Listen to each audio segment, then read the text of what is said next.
Hey, friendo, Steve here. Hey, Larson. And welcome back to Going In Raw, the only pro wrestling podcast you need to be listening to right here, youtube.com/Stephen Larson. Available wherever podcasts can be found. And, of course, taped live at the Twitch at twitch.tv/Steve and Larson. Before we get started today with our Smackdown review, with our AEW Rampage review, with maybe we'll talk about predictions for Battle of the Belts, all three matches that are going to happen. At least we'll preview it. I want to mention this. So as everybody knows, we're always talking about it. We got Patreon, patreon.com/Stephen Larson. New year, new stuff going on over there. Today, at the end of the first week or so of the new year, we've got a new weekly newsletter that goes live on the Patreon every single Friday. It's for anybody on the Patreon, $5 and up, and it's called the Kip Up. You know that great move in wrestling when you're on your back like a turtle and then you lift your legs and you jump up? Something that I definitely can't do. So it's called the Kip Up because you get to keep up with the Kip Up. That's right. If you've missed the week of wrestling, if you're like, man, the week's gone by, it's too much, couldn't keep up with it all, and I didn't even have time to listen to Going In Raw, you can check out our weekly newsletter where we break down all of the news stories of the week. We give you our take on those news stories, and we break down all the results and what we think the must-see matches of the week are. We're going to do every single Friday, all that info for you there in newsletter form. You can check that out on the Patreon, patreon.com/Stephen Larson. Larson, I know you mentioned when you were not watching wrestling back in the day, you used to still keep up with the business because the business is still pretty fascinating. Yeah. I think every day or every other day, I get emailed newsletter about the happenings in the wrestling business, and that's how I kind of kept up on it during the 7 or 8 years. I kind of didn't watch it very much. I noticed that in our Patreon, like when people drop out of it, a lot of the times they say, "Well, I don't really watch wrestling anymore, so why do that?" But oftentimes wrestling, you still want to keep up with it. That's why we got the Kip Up. Anyways, it's there for you. Patreon.com/Stephen Larson, $5 a month. It's right there for you. We're going to talk, like I said, about SmackDown, some interesting things going on there, including WWE opening up the Forbidden Door, which is kind of nuts. It is crazy. We're going to talk about Rampage. But first, we have a bit of an update from a story from about a week ago with Big Swole and Tony Khan.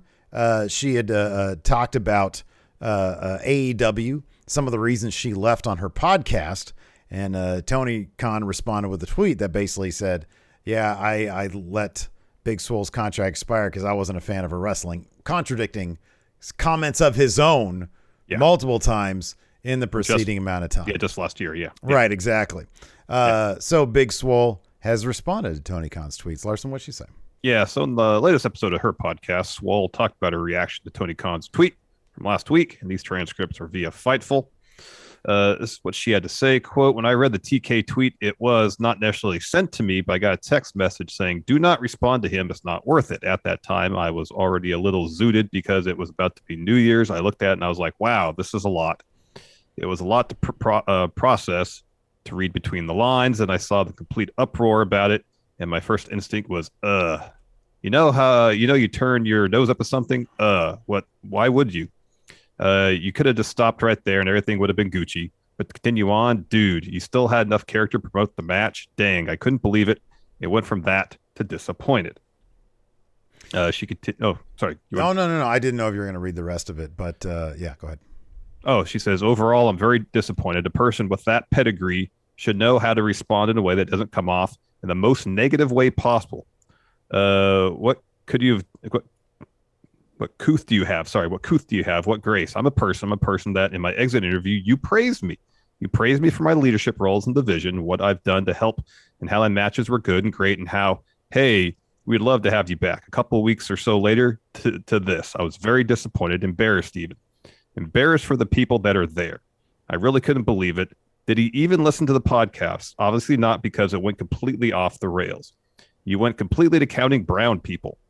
If it was truly about counting brown people, I would be naming certain demographics. Oh, why isn't there more Indian people? That type of thing.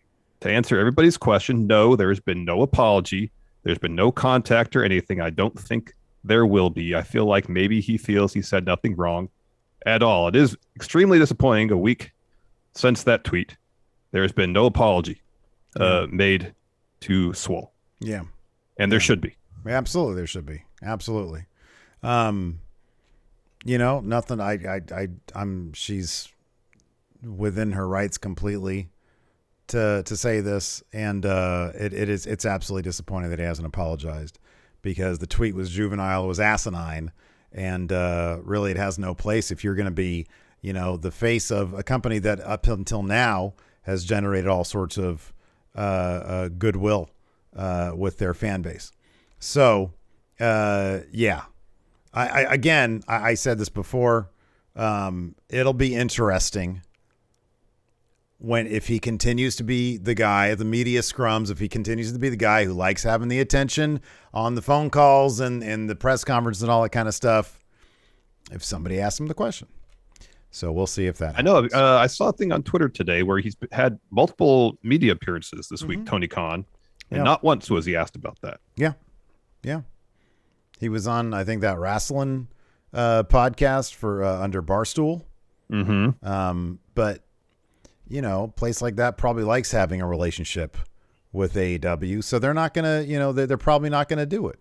You know, they're protecting their money. So hopefully somebody steps up, you know. Hopefully somebody steps up. I hope so, because there should be an apology forthcoming from Tony Khan to Swole. There should be. It should have happened already. Yeah, I know. I agree. It should have happened immediately. Absolutely.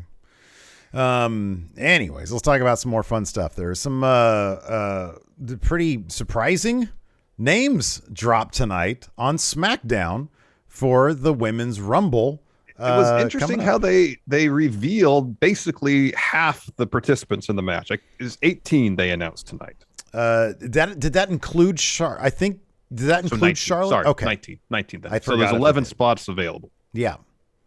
Granted, the names they focused on were not necessarily all full-time roster members, obviously, but there's one name that really stood out. I mean, like, Zelina was on listed, Shotzi, Natalya, Tamina. There's a couple names that really stood out, and one that was completely and totally unexpected.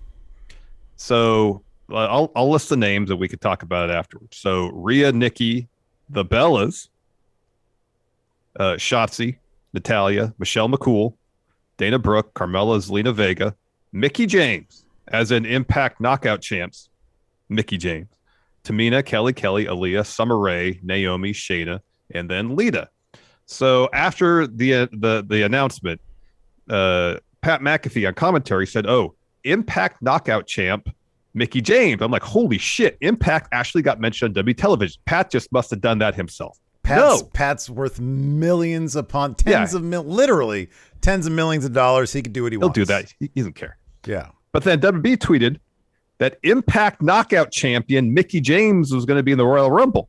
Impact was tweeting about how Impact Knockout champ Mickie James was going to be in the Royal Rumble. Scott D'Amore on Impact's website said the following, quote, "WWE wanted it, Mickie wanted it, and Impact Wrestling's philosophy is always to work with other major promotions to create buzz for the fans. Everything is signed and agreed with WWE and Impact Wrestling. The only question is whether or not Mickie will enter one of WWE's most historic annual matches as the reigning Knockouts World Champion."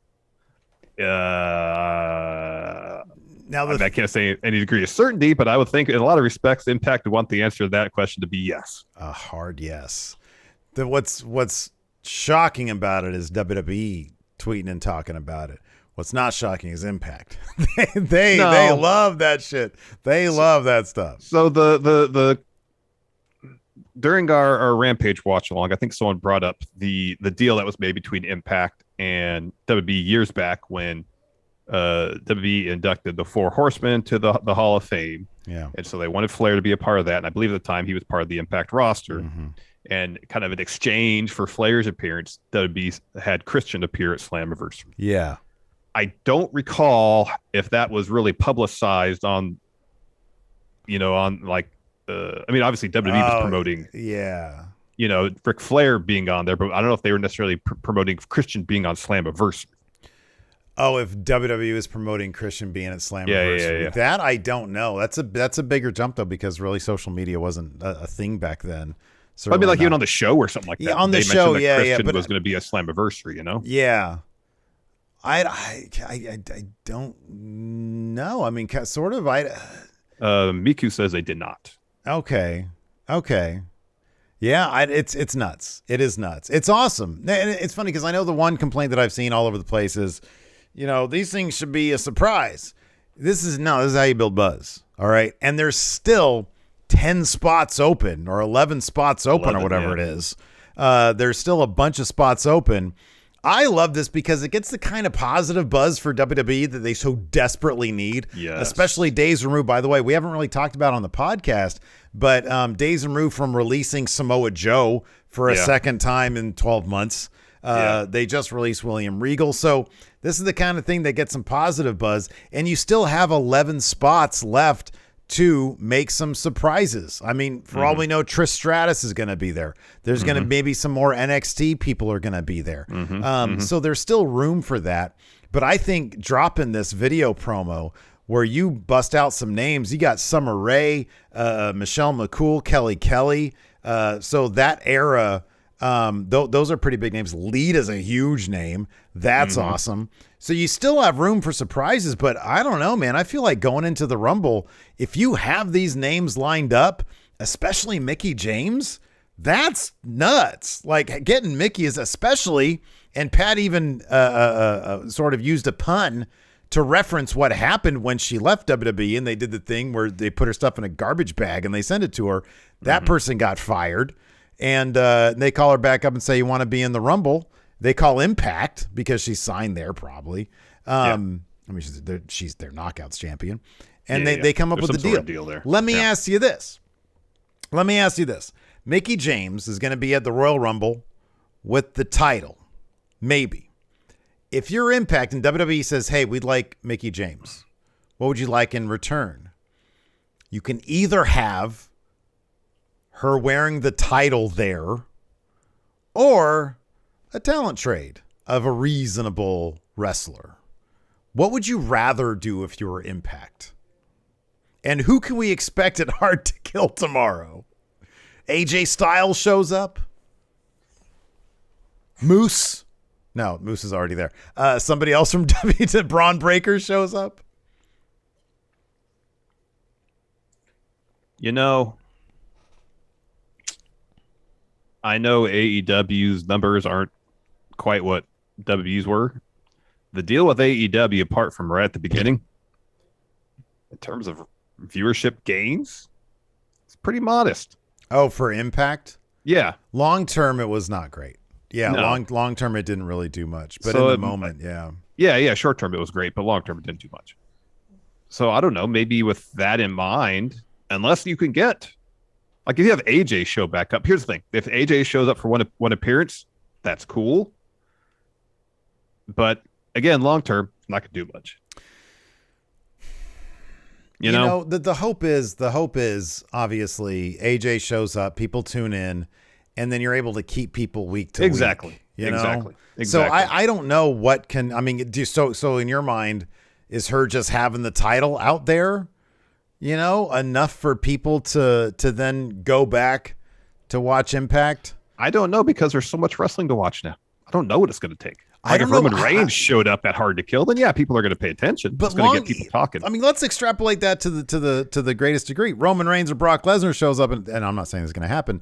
No, but once they're gone, ratings are going to plummet back again. Impact does have a problem, one that can be rectified easily over the next 6 months because all these releases are out there. If they're somehow able to make a play for a Keith Lee, for a Bray Wyatt, for Braun Strowman, they're going to need some names that have some Q score value to them. Well, I think also the larger issue is distribution. I know their product is available on YouTube, but then it's on Access, which I can't just turn my TV on and watch it. Yeah. I don't know how many households it's in. I think like for a stretch there when I'm pretty sure the last 2 or 3 years, even preceding the AEW crossover, when they were getting a lot of good buzz with, like Penta versus Sami Callihan and stuff. Yeah. They were starting to shed the stigma that was TNA. Yeah. The problem then is no one could watch the show.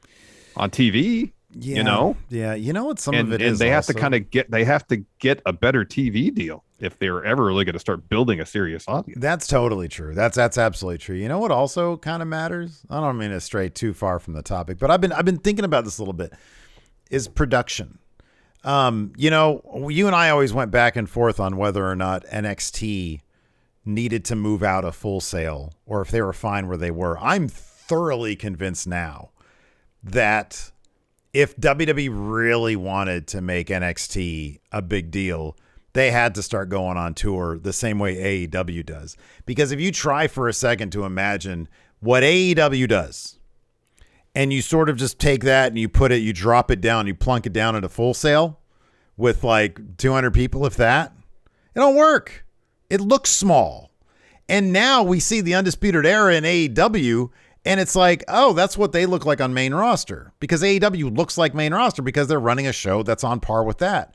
When I think of Impact, that's sort of besides the point, but when I think of Impact, their production, I mean, if you look back at Impact back when they were running on Spike, it looked pretty damn good. Well, they had the fly on the wall stuff that was always great. It was always lit. It was always lit nicely. From a production standpoint, it was always great. I'm not necessarily speaking about the content of the segments, but like the idea that rather than having pretty good. Yeah, but rather than having the unmotivated camera backstage that was just following stuff around for the only reason being because it's conventions and wrestling. Yeah.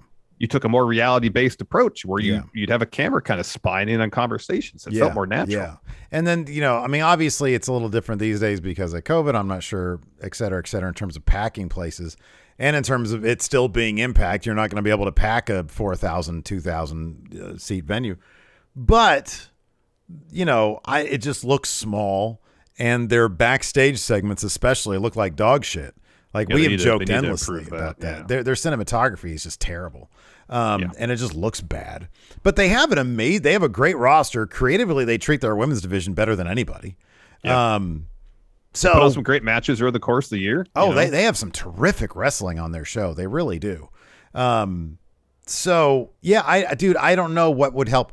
I don't know what they would get out of a deal with WWE, what they could get that they would make the most use out of. I suspect they could use more out of a talent trade than having your title appear on a show, because at least you're getting eyes over to your show with the talent trade. That's true. And you know, we don't know the extent of this arrangement. It could simply be WWE, we need people for the Rumble. Who do you want? Make a list of people. Mickie James is on the list. Let's make a call, see if she's available. Well, if she's under contract with Impact, what can we work out? Cool. You know, we don't, just because Mickie is going to be at the Rumble, and it's crazy that WWE is tweeting about Impact Wrestling. Never thought that would happen. It's nuts. And it's fun. Honestly, look, I don't think either of us are expecting anything to happen. I doubt she's going to have the title, and I doubt there's going to be a talent trade. As wrestling nerds, it's fun to talk about this stuff. It's fun to speculate about it. But yeah, I mean, it's as cool as it would be for WWE to see what AEW did with Impact and start thinking, well, we could do these things. Yeah. Why shouldn't we do these things now that Impact and AEW seemingly aren't working together anymore? Yeah, there's an opportunity there to generate some buzz. Yeah, you know what it probably is. You know what the deal probably actually is? A couple $1,000, and our social media will tweet about you. That's probably what it is. You know, it's probably just a standard like, okay, what's her fee? All right, we'll give you that, and then you can take your cut, et cetera, et cetera. You know? Yeah. Friendo Dino here says, Sean Ross Sapp pointed out on Twitter that Mickie isn't even under contract with Impact. Well, there you go. So I guess in that sense, she's under contract with Impact. She's free to go to WWE regardless, but yeah, I don't know. Maybe it's a thing where she says, well, I'm going to go do this. Is there something that we could do that benefits Impact? Because sounds like so. Yeah, she's super cool. She likes Impact. Seems like something that she did is cool. Yeah. Yeah. Or maybe WWE says, okay, I'll do this. Hey, WWE, I'll do this, but I want this. What if people are just being cool? You know, I'd love to live in that world. I'd love to live in that world, right? Where people are just cool. What's our mantra? Just be cool. Just be cool. It'd be great if people are just cool, and you see an opportunity to do something really cool, and you just do it. Oh, we gotta make it. You know, hey, did you guys hear? She's the Knockouts Impact champion. Isn't that cool? Yeah, let's tweet about that. Tell social to tweet about that. I think Impact's great. They have confused cowboy over there. I love me some Joe Doring. Yeah. That's what Vince says. I love me some Joe. Hey, maybe Vince is up on his All Japan. He's a Triple Crown champ in All Japan. I love it. Oh, man. SmackDown was pretty fun tonight besides the Happy Corbin stuff. Yeah. We have an opponent for Roman Reigns for the Royal Rumble.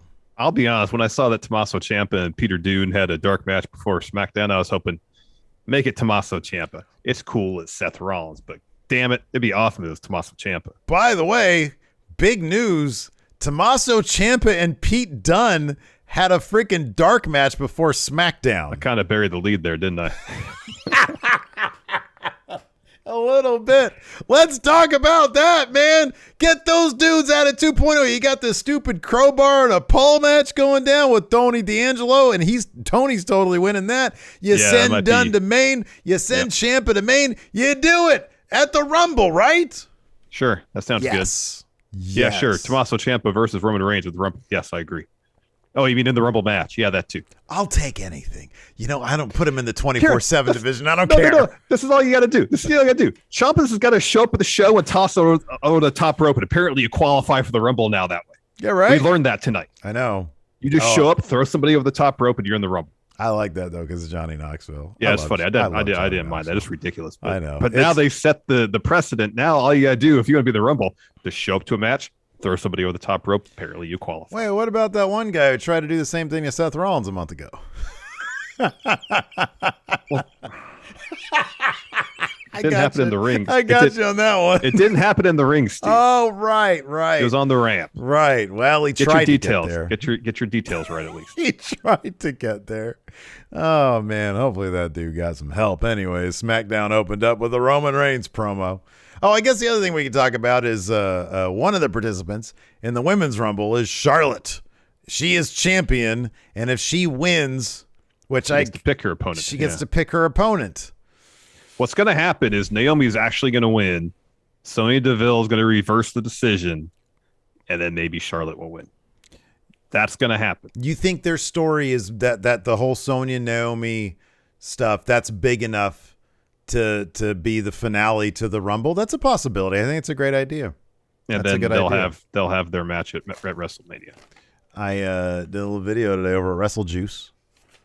You know who the top 3 odds are over at Sky Bet for the betting odds for the Royal Rumble? Of the Rumble, I'd think for each match. For the women's, I would think it would be. I assume this is before Charlotte announced she was going to be in the bout. Yes. Correct. This was just from earlier today, but yeah. Sasha? No. Not in the top 3. Correct. Holy shit. Right. Bianca? No. I know, right? Mickie James. This was before that announcement. Bailey? Yes, number 1. All right, Bailey is number 1. All right. She's top. Number 2 is on a journey to Raw. Oh, okay. Alexa Bliss. I can see that happening. Number 3 is somebody who I think should have no case at Becky's title right now whatsoever because she has lost like twice. Liv Morgan. Yeah. Bianca was pretty far down the list. Sasha's not the top 3. For the men, I would think Big E. Correct. He's number 3. One of them, unless he does... Actually, Seth. 2 of them, unless they do double duty, yeah. And then number 1 is, of course... Probably Brock. Yeah. Lesnar. Let's dive into it, man. Well, here, we kind of buried another lead. But Seth is to be taking on Roman Reigns at the Royal Rumble. That's pretty huge news. That was pretty surprising. I was really surprised at that. So Pierce had revealed during SmackDown that he's been tasked by the higher-ups that he needs to find somebody for Roman at the Rumble because Lashley and Brock already have a thing. And so him and Sonya put their heads together, and then he's like, "Hey, Roman, I got the guy." And Roman's like, "I don't care, leave me alone." So he does. And at the very end of SmackDown, after a really wonderful street fight between the Usos and the New Day, Roman finds out who his opponent is, and it's Larson. Well, finish your thought. Seth freaking Rollins. There you go. So I'm going to throw out something wild just for us to talk about. Do it. So, assuming the Meltzer's report about Seth originally winning the WWE title at day one. Oh, shit. That's accurate. What if, because we'd speculated that, what if the Usos at Roman's behest ends up costing Lesnar his match against Lashley? Mm-hmm. What if Lesnar then, to pay back Roman, costs him his match against Seth? So out of the Rumble, we have Seth and Bob Lashley as champions. Oh, my God. That'd be nuts. That'd be nuts. Something interesting Brock said tonight, though. He said, Roman, let's give the people what they want. Title versus title. Yeah. I wonder if they want to do that now. I mean, if you want to up the ante for the WrestleMania match between two people we've seen wrestle a ton, I know the dynamic's different. It's a but big even deal. we've seen that match with big deal with that dynamic with Roman as heel and Brock as face. It's a big deal. Yeah. But yeah, if you have a title for title, you definitely, raise the stakes. Yeah, right. Yeah. So Roman Reigns kicked off SmackDown. Is there any more that we left out? No, I'll just say this. They probably aren't really sure what they're going to do about all that yet. Man, I'm sure they want Brock and Roman, but as far as making the title for title, so on and so forth, they probably haven't made that decision. I'll be honest with you, man. Like, everything so far has been it's felt really tightly scripted. It's felt like it's actually been plotted out step by step. I would be kind of surprised because Paul Heyman's involved in this, if it wasn't all figured out. It's just a matter of where they want to go with it. Or I'm sorry, where, the story that has been laid out is going to go. Takes them, yeah. Yeah, it takes them. Anyways, Roman Reigns opens up. He says he wants the crowd there in New England to acknowledge him. He says, I missed 1 week and it all falls apart so fast. Here, let me bring out my notes here. I'll use yours. He says, there's so many things I wanted to do and say. There were so many people I wanted to see, except for two people. He says, there's two people I don't want to see for the rest of my life. Brock Lesnar and Paul Heyman, which actually brings out those two people, Brock Lesnar and Paul Heyman. Paul Heyman, indeed. So they come down the ring. Paul is about to introduce Brock. Brock stops him, takes the mic, gets right in Roman's face, and then does a Heyman impersonation, doing his own introduction. It was great. A perfect Heyman impression. This was magnificent. It was really good. So he asked Paul. He had everything down. The voice, the inflections, everything. So he asked Paul, how'd I do? And Heyman's like, you did great. Better than me. Yeah. And so he tells Roman, hey, acknowledge me. He says, Roman, you got a lot to say all the time, and I don't. Last Saturday, I got what I wanted. You got what you wanted. Now, why don't we give everyone what they want? Title versus title, champ versus champ. Let's do this, Roman. Roman says, that's a good idea, but it's not my idea. This is my show, and we do what I say on my time. And on top of that, I don't do business with people who do business with trash like Paul Heyman. And Paul Heyman is just crestfallen. He's devastated. He says, how could you talk to me that way? I protected you. I loved you. And Brock says, wait, what did you say? And Paul says, when you were gone, he was all I had. And Brock says, shut up. And Roman says, whoa, don't talk to him that way. Brock says, or what are you going to do about it? And Paul says, Brock, don't talk to him like that. Brock turns to try to check him again. Roman loads up a sucker Superman punch on Brock, leaves him laying. Yeah. Roman leaves. He's walking up, just John talking all sorts of shit.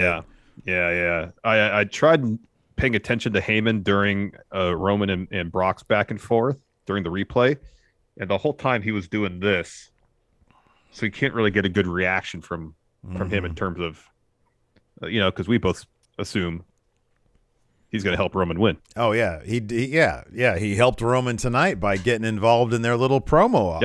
Yep. He gave Roman the distraction. That's totally a thing. Also totally a thing. Sami Zayn. He had an interview. He's got a match tonight with Boogs. He says, it's been over a year since I was robbed of the Intercontinental Championship, that conspiracy, and now Shinsuke's ducking me. He's put Boogs in my path. He said, let me explain something about Rick Boogs. He's a gorilla with a guitar. He's no match for the master strategist. He continues to talk, and then he sees something out of the corner of his eye. He looks over. It's it's Johnny Knoxville. He says, he's like, what are you doing here? He's like, I'm campaigning to be in the Royal Rumble match.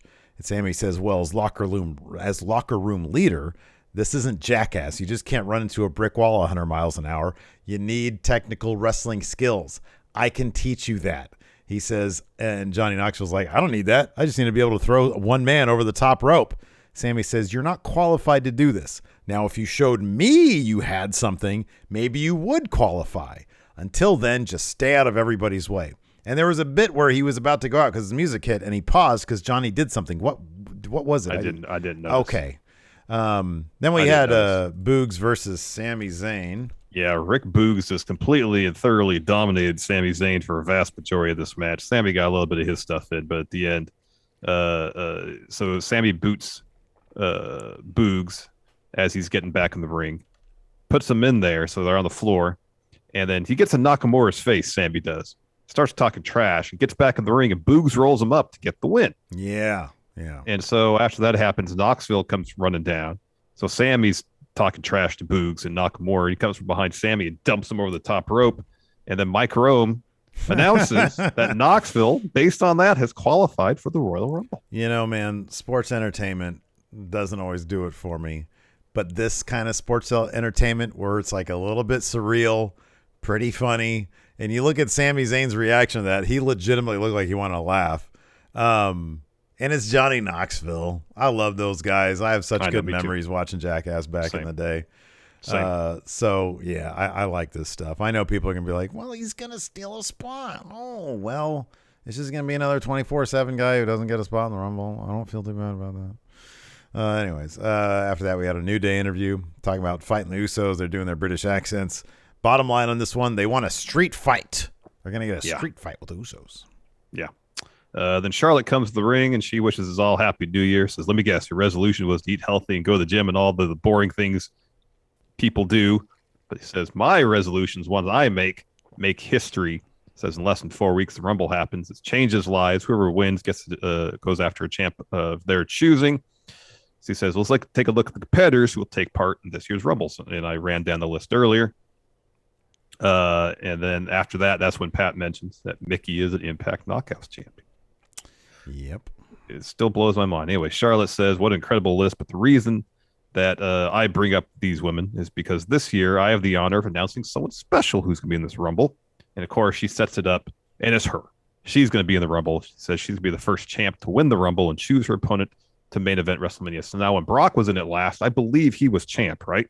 And the idea was he was going to prove how dominant he was by beginning and running through everybody. Yeah. So Naomi comes out and she says to Charlotte, you have to wait till WrestleMania to choose a challenger. We could do this right now. And Charlotte says, I know you used to be Smackdown women's champ, but what have you done recently to deserve a match? And Naomi says, well, I know I've done this. Slaps her. And then Charlotte charges. Naomi sidesteps. Charlotte tumbles out of the ring. Go to commercial. We come back. We get Naomi versus Charlotte Flair in a really, really, really, really fun match. Man, I've seen all that stuff. Charlotte putting Naomi over just in real life in interviews and stuff. And God, how amazing would it be if Charlotte, who's I would imagine has quite a bit of pull backstage, got this whole Sonya Naomi thing to culminate with a WrestleMania match where Naomi gets that title off Charlotte. That'd be huge. I would love that. Naomi is so much fun in the ring. Mm-hmm. This match was a lot of fun. They gave it tons of time. This was really good. And they reintroduced the Sonya element to it. Naomi basically has this one via count out. Sonya comes out, says, oh, wait a second. Whoa. I forgot to mention. There's no count out in this match. The match continues.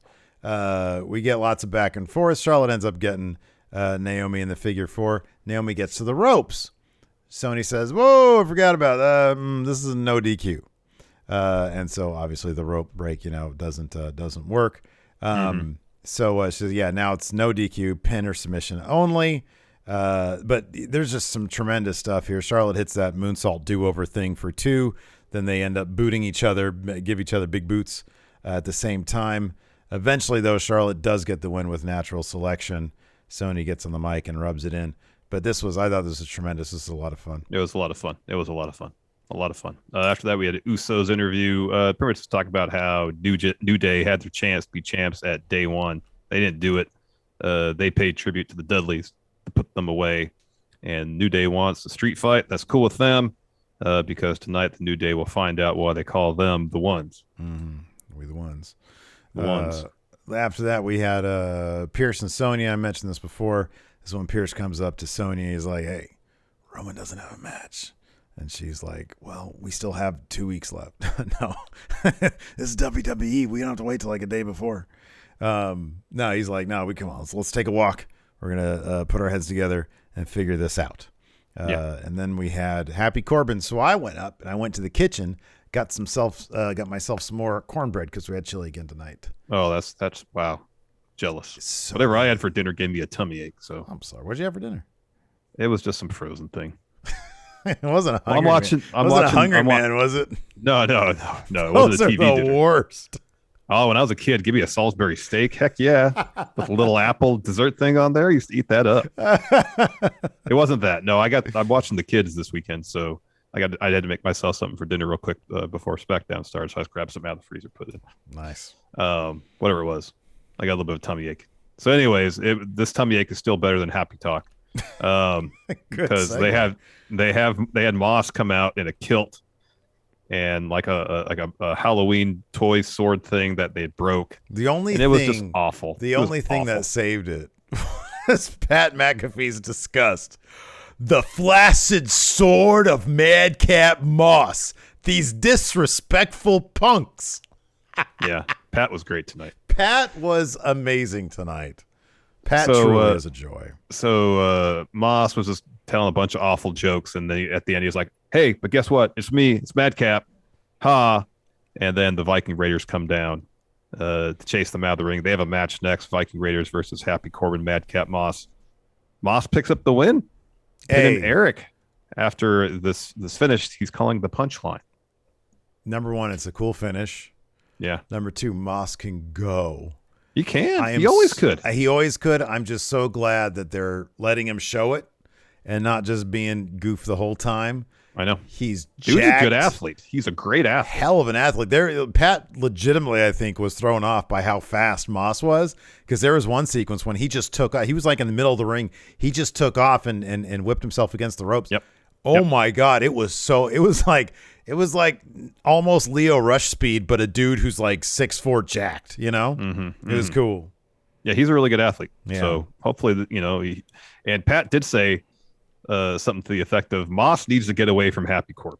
So hopefully that'll happen soon. Yeah, the disgust that Pat has for Happy Corbin, I really love, because I feel like it's echoed by all of us in the crowd. After that, we had a Sheamus promo backstage. He says, poor Drew McIntyre. He's got a bum neck. I don't care about him. I do care about my protege and number one fan, Ridge Holland. They go over what happened in the kickoff match against Ricochet with the busted nose. He says he's in misery, and I can't help feel a bit responsible. He says, I'm going to put a smile on young Holland's face, though, when I enter the Royal Rumble and when I throw 29 other men out and main event WrestleMania. And then we get Roman in his locker room. Talked about this earlier. There's a knock. He says, come in. It's Pierce. Pierce says, I've chosen your next opponent. Roman says, I don't care. There's no one on this roster I haven't smashed yet, so pick whoever.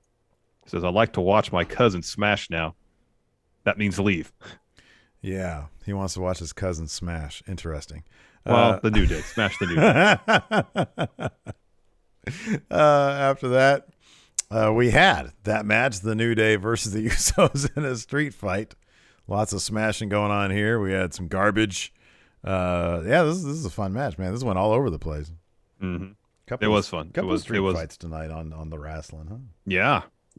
In the end, though, Usos got the win. They're really paying some serious respects to the Dudleys. I know. Second match in a row. They hit a 3D. This one through a table. Yeah. So we're gonna get Usos versus Dudleys at WrestleMania. Imagine the heat. The heat.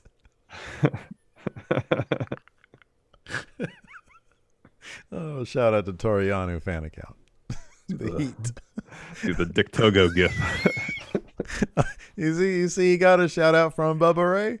I did, because the fan of and Punk. You got one from Punk too. Oh, I didn't see that. That's great. Yeah, Toriano had to get off Twitter because he was getting. And Bubba Ray said, "What's the matter? Too much heat?" Yeah, I know. Oh, man, Twitter's a cesspool, but goddamn, they have some funny stuff going on there. Yeah, man. sometimes there's some funny stuff. Heat. Sometimes there's some funny stuff. So yeah, Usos pick up. So they were framing this as in this is a New Day's last chance at these tag team championships. It's about time. It's only been 12 years or whatever. They kind of backed off a little bit before this main event. They said, well, for the time being, at least. Oh, okay. And so the Usos get the win. So, I mean, if this Dudley's thing, you'd think, has to be going somewhere. Well, Bubba can definitely still go. I mean, that dude was just wrestling like recently. He's got a match coming up soon. He's teaming up with Enzo. Oh shit! Okay, well there you go. Against Adam Scher and Redbeard. Okay. Eric Redbeard. Yeah. Bubba Ray and Enzo. That's heat right there. that is heat.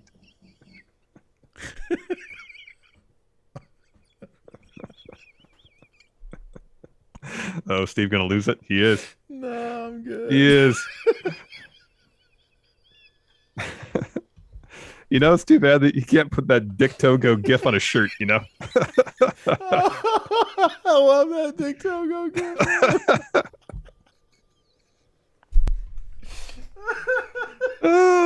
So anyways, after the Usos get the win. The Usos get the win. We go backstage, another knock on Roman's door. He says, come in, and it's Seth. And he just laughs in Roman's face. It's too bad he didn't come in with a mask on him and revealed his identity, Dick Togo style. Oh, man, that'd have been so much heat. Oh, shit.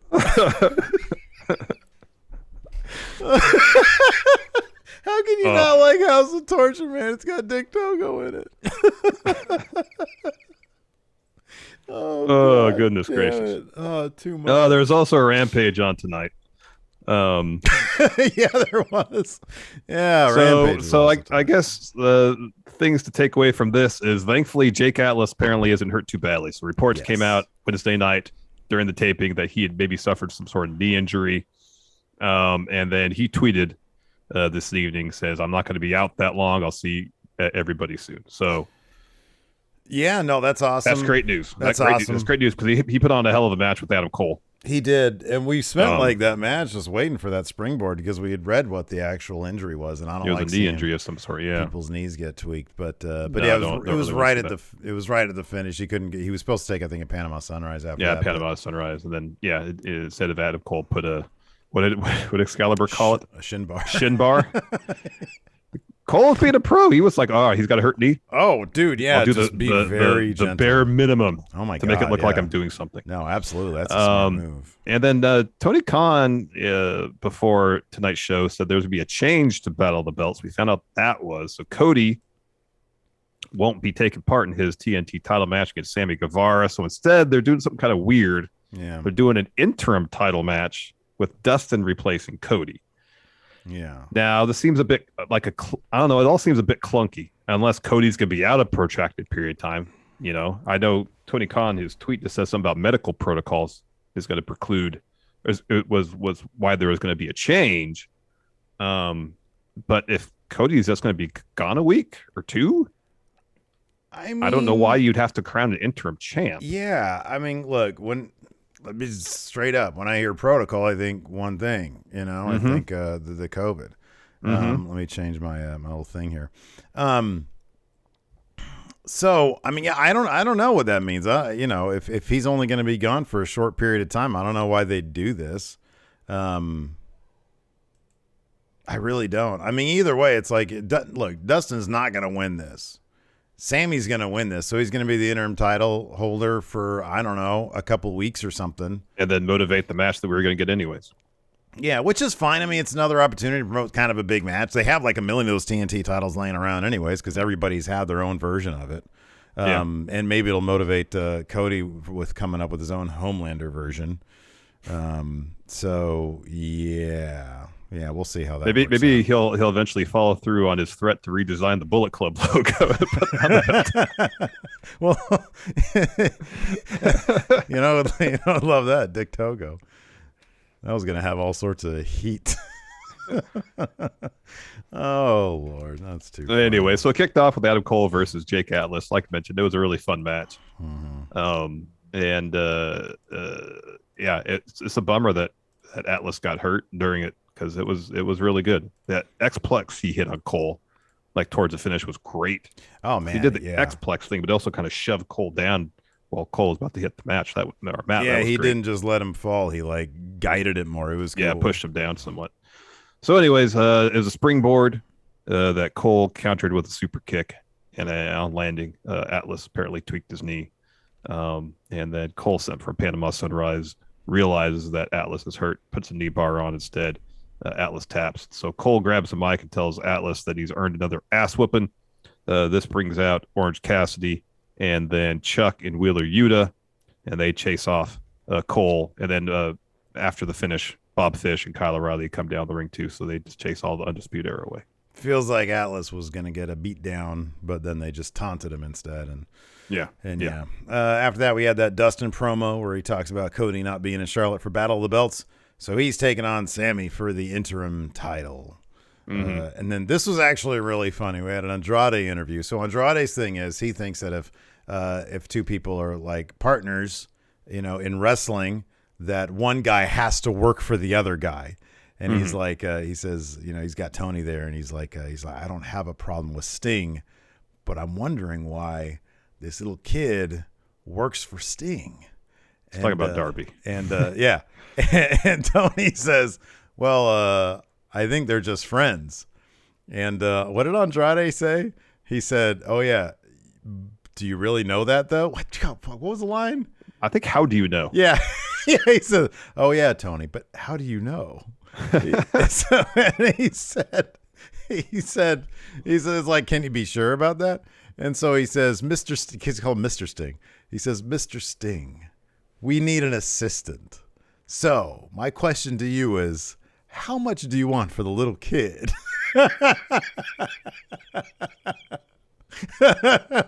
Oh man, you know what happens? What happens if you sell little kids there on Rampage, man? That's heat right there. That's hot heat. Oh, my goodness. You'll get so much heat selling kids. Oh, my goodness. After that, we got Hook versus Aaron Solo. No surprise here. Hook won. Taz Plex, some crossfaces, locks on Red Rum to get the win. The QT Marshall, I don't know what he's doing. He gets in the ring. He gets in Hook's face. He takes a swing at Hook. Hook catches him. Yeah. Hits QT with the capture suplex. Oh, man, it was great.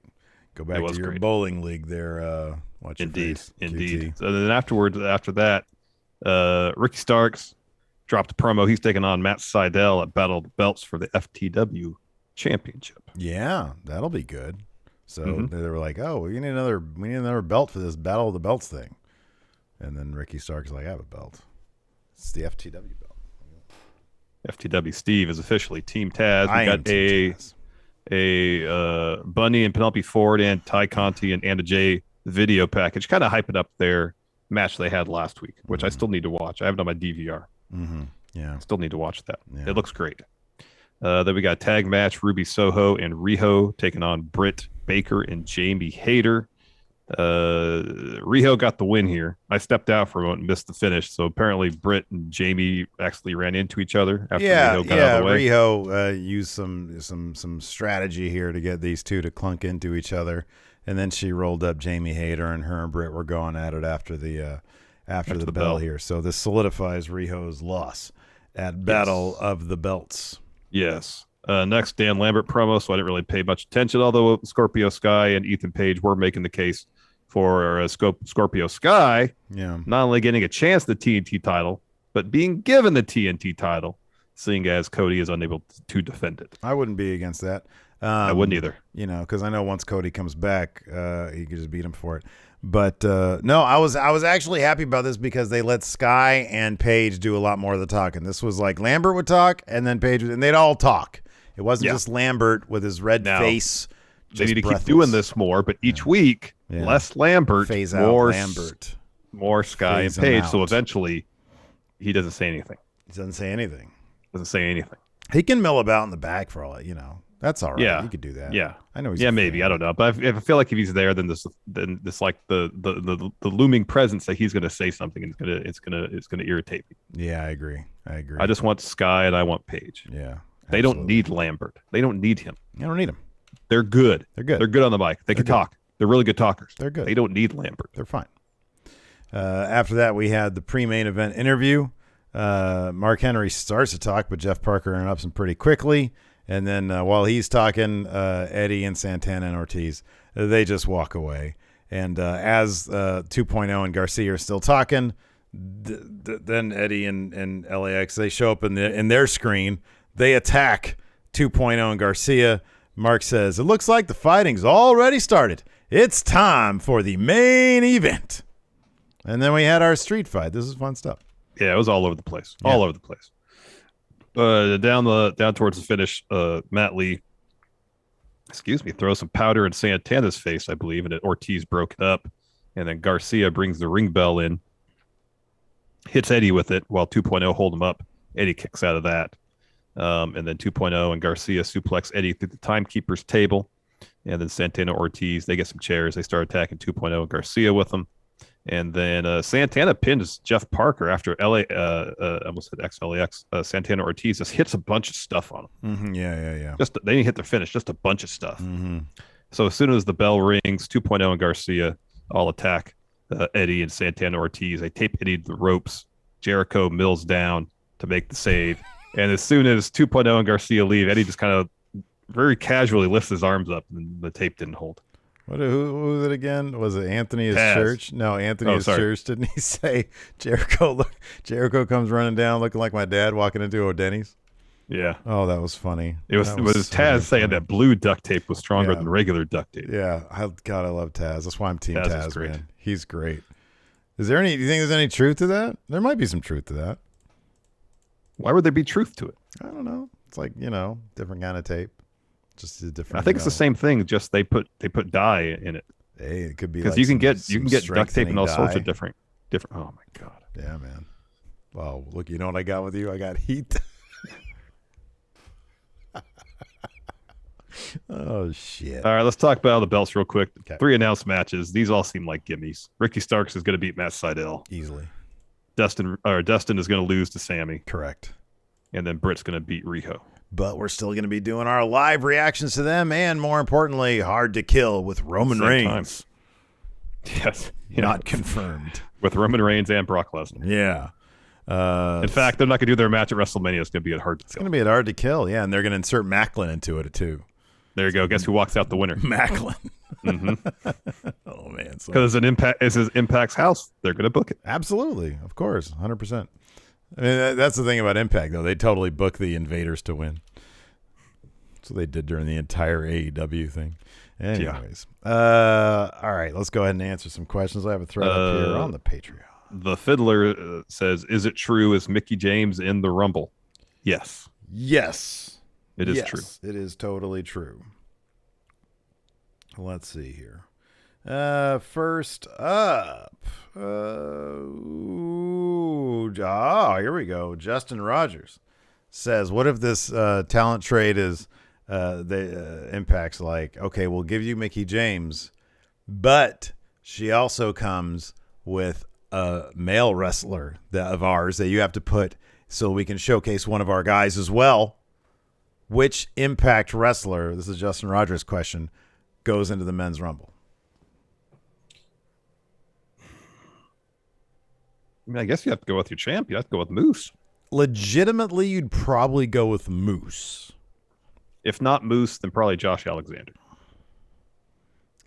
Because he can go in there and have like a 45-second sequence in the Rumble where he looks like awesome, because he is awesome. He's a great wrestler. He's a really good wrestler, yeah. Where he lays out a bunch of people. Yeah. And then he can mill about for a bit, just be like quietly eliminated at one point, Yeah, okay.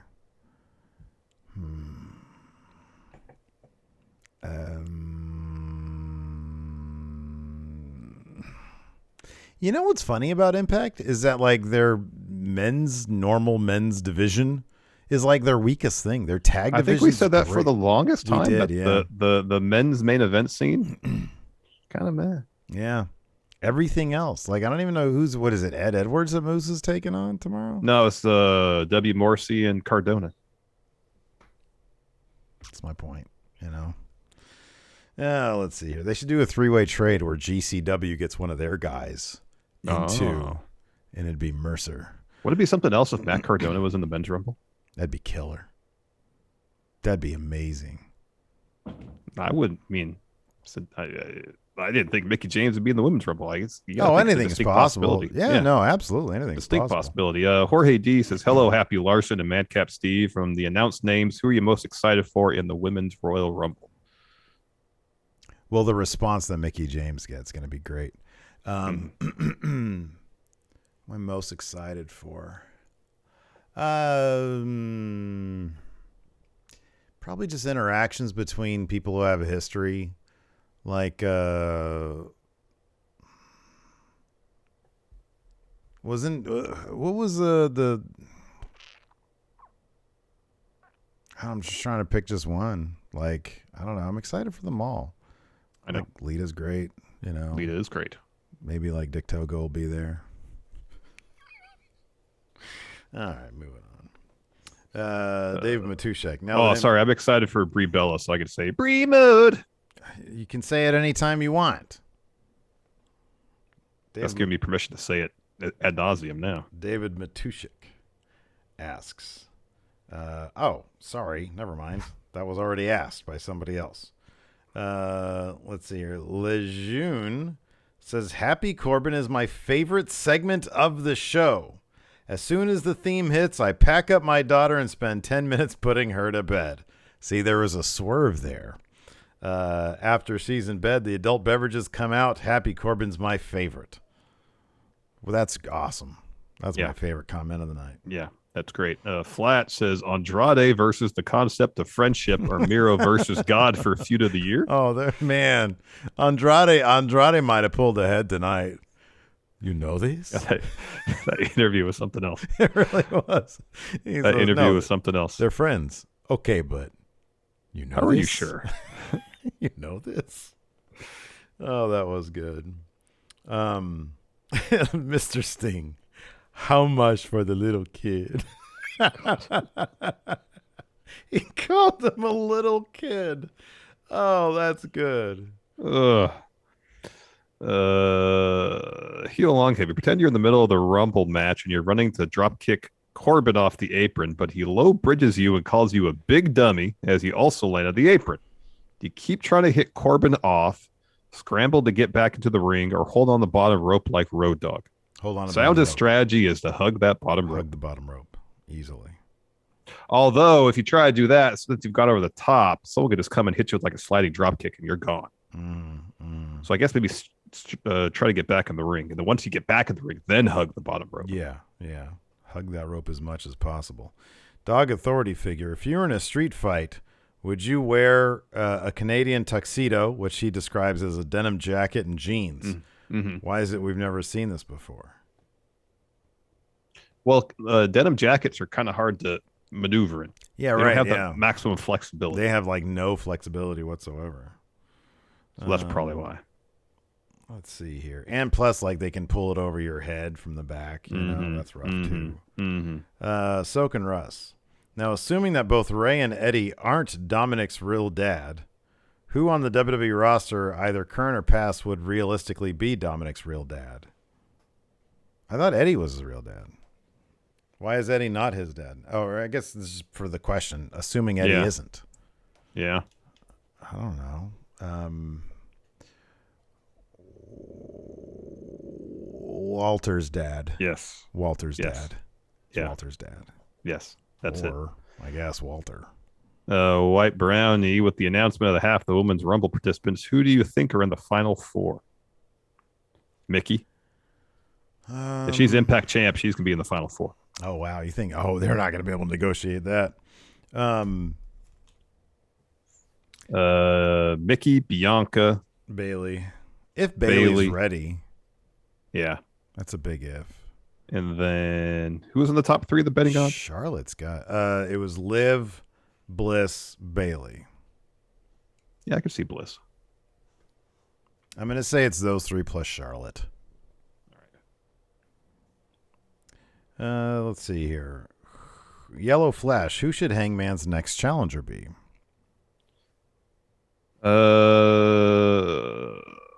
don't know if it's his next challenger, but as soon as he's ready to come back, it should be Mox. Yeah, I agree with that. I feel like it seemed like the story they're doing with Paige is that they're going to really put him through his paces, and he's going to have a lot of like long, grueling matches, which is doing wonders in terms of establishing him as a top flight talent. Mm-hmm. Yeah, absolutely.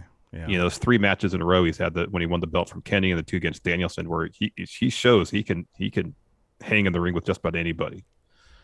You have some physical bouts with Mox, and maybe they're going to do a story kind of similar to what they did with Darby, where he's going to defend the belt and have all these physical matches, and at a certain point, his body just kind of wears down. Yeah, right. Yeah. Someone takes advantage of it and gets the belt.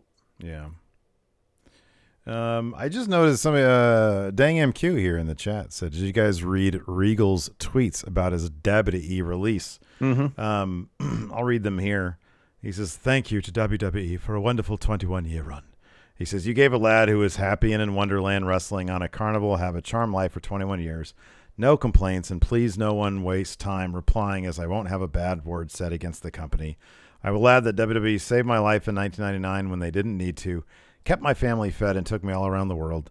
You have my gratitude forever. You allowed me to live a charmed life. Oh, I love him. He's the best. Yeah, he's fantastic. Yeah. Fantastic. Yeah. Xavier Gray says, I'm really confused with the logic behind Naomi and Charlotte Flair's match tonight. So is Naomi not going to get a shot at facing Charlotte Flair for the SmackDown Women's Championship at the Rumble pay-per-view event or not? From what I understand, Charlotte's lone appearance at the Rumble will be in the Rumble itself. Yeah. Oh, Naomi will be in the Final Four of the Rumble because she's going to win it first, and then Sonya Deville's going to reverse that. That's a pretty decent idea there. John Elite says, who does Punk's first AEW loss come at the hands of? MJF. MJF. Yeah. Let's see here. The mayor of Planet Houston. Actually, technically, it'll probably come against Wardlow if they DQ Wardlow. Or if they DQ, if they DQ Punk against Wardlow. WCW had the mayor of Planet Houston says WCW had the Nitro Grill, WWE had WWF New York and the World / the World. If AEW came up with a restaurant, bar, theme, whatever, what should they make and what would it be? What would it be called? How would you design it? I feel like Meatloaf would be Wardlow. It'd be the Wardloaf. The Meat Wardloaf. Okay, that's all I got. That's all I got. All right. Yeah. You got one? Have some sort of vegan dish named after Bryan Danielson. Oh, that's good. The Danielson, is there something that rhymes with stomps? Trying to think. Chomps.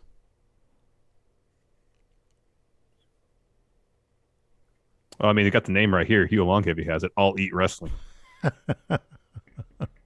That's good. All right. Anyways. Oh, there you go. Prime JF steak for MJF. That's good. Blood and guts. Yeah, that's good too. Anyways, that's going to do it for us, everybody. Thanks for watching. We appreciate it. Till next time, we'll talk to you later. Goodbye.